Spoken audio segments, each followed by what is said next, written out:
to make this video to kind of explain everything with the Dermamatch pigments, and also the difference between ink and pigment and what's out there, what people are using, and what makes Dermamatch pigments different. Dermamatch pigments have been tested in warm light, outside light, sunlight, shade, fluorescence, all sorts of lighting conditions. So that's how the pigments have gotten to where they're at. And the only way to really test that is to do it in your own actual skin. So my knees are covered in inks and pigments from all over the internet. I've bought the most expensive and the cheapest, just trying to figure out, you know, back when I was trying to get this formula just right, I was trying everything that was out there and nothing was good enough, and so that's why I had to start making our own formula for Dermamatch specifically, so we were giving the best results for our clients. Now if you look here on my knee, I have, on my left knee here, I have a whole bunch of very faded ones from about anywhere from 10 to 12 years ago, and then I have some newer ones. All the black ones, you see that they all have this bluish hue now on both my knees, and some of these are very expensive ones, like I said, and some are cheaper. I think the difference is just that some are more watered down, so they faded faster, but they all fade to this bluish hue after a while.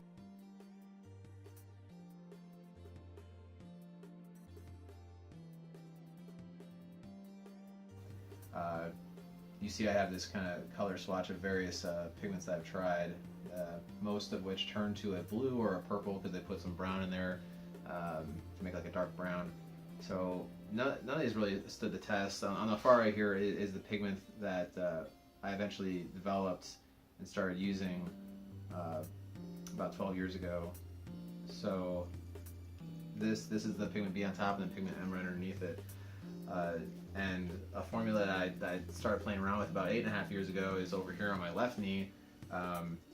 If you look at the far left right here, it's this is the black tattoo ink that was used, and you see part of a telltale sign that it is tattoo ink is that it kind of spreads. You see that it's not just the points that look bluish; it's everything in between. And this was a pure black. And that's what happens with pure black inks and pigments, is that they end up looking dark blue like this. Just next to it though, this is the Dermamatch pigments. This is pigment B of our newest formula that's been released. The pigments stay sharp. This is about 8.5 years old, and they stay sharp. You see some are faded, but they're still, the edges are sharp because the actual size of the particles in the pigments are just above what a skin cell is, so that they don't really migrate in the skin at all. And they don't get pushed out of the skin like a splinter would. And you see the difference here is that it doesn't have the bluish hues, because there's more warming tones in here, and they've stayed with it this entire time. Part of understanding the difference between ink and pigment is there's some biology there. There's a lot of history there too. I mean, inks, tattoos have been around since, as far as we know, almost 5,000 years ago. And that's just a matter of, the black tattoo at least, is carbon and water, charcoal, or iron oxide and water. These are used to make these dark colors. But the thing about carbon is it's so fine, it acts like an ink. The particles are so small and fine grained that they do spread. Pigments are larger particles, and that's why they settle. If you ever see a bottle of pigment, it's always going to settle, so you have to shake it up. And then ink is homogeneous, it never settles, it's just free floating in the water. It's just as light as the water, the particle sizes are so small, which is great for creating a lot of density in an area, but those each spread because it's such small particle, watered down carbon. And pigment itself can be too thick, so where it'll fade too fast. It'll get treated like a splinter does and gets pushed out of the skin. So with Dermamatch, we found this equilibrium where it's just bigger than skin cells, but smaller than a large particle pigment like a splinter that would get pushed out of the skin. So ours sits at about 60 microns, which is 60 micrometers, and I found that is what looks the best and lasts the longest, and gives you the richest color immediately. When people buy the pigment, sometimes they ask, like, why is this brown? This is supposed to be for black hair. Well, because if it didn't have any brown in it whatsoever, if it didn't have any warming tones like that, it would look blue in the skin, and my knees are proof of that. I mean, I've tried every single, I've got every single type of ink. I've tried everything, all the stuff that you can buy online, pigments, black tattoo inks, eyebrow stuff. It all turns either dark blue or dark purple.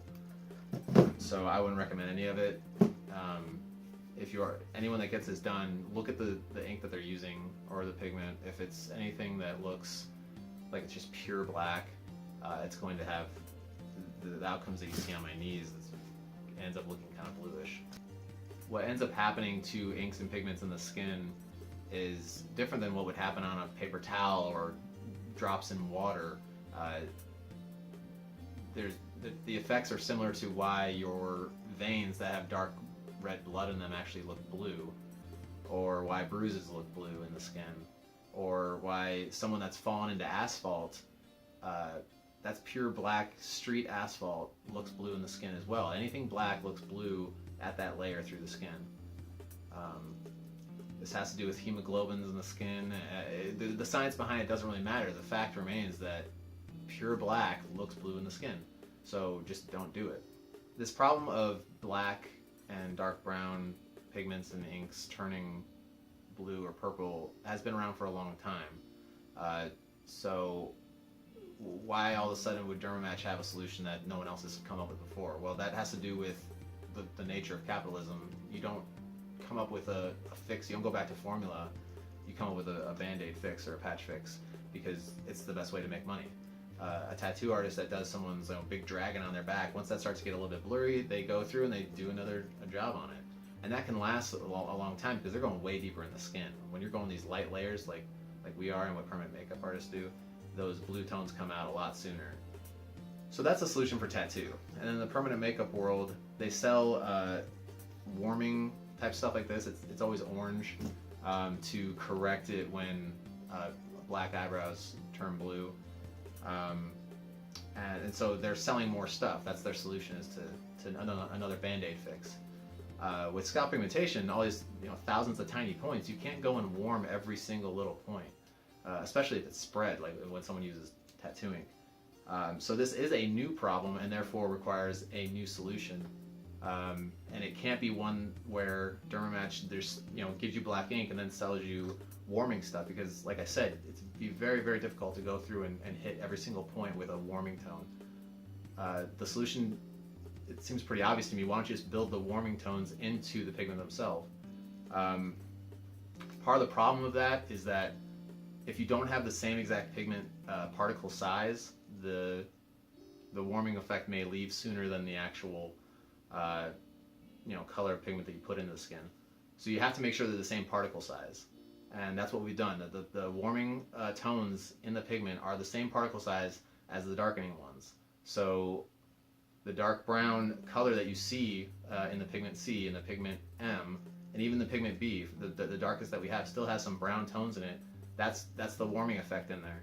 If you don't have any browns whatsoever in there, it will look blue. So it's really pointless to do any sort of test on paper towels or drops in water, because that will look black. That will look pure black, because that's not what's in question here. How black it is doesn't matter. What matters is what it looks like through the skin, and my knees are evidence of that.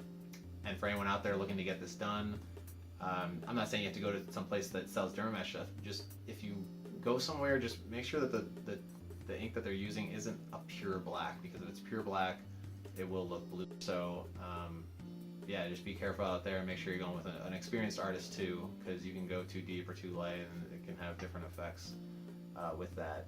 When I've seen somebody come in when they've gone somewhere else and they want me to do some sort of corrective work, they think I can do some sort of warming tones like that, but I really can't. I can do like my pigment C, which has a lot more of the warming effect. That's if I think it's even doable. Sometimes I have to tell them, look, you got to go somewhere else to get it lasered out first and then come back to me so I can have a clean canvas here. Yeah, I've taken pictures of some of the people, and here's some examples of them. You can see this was, whoever did this did use a pure black ink, because I talked to them about it. I asked questions. They said, yeah, it looked like a black ink.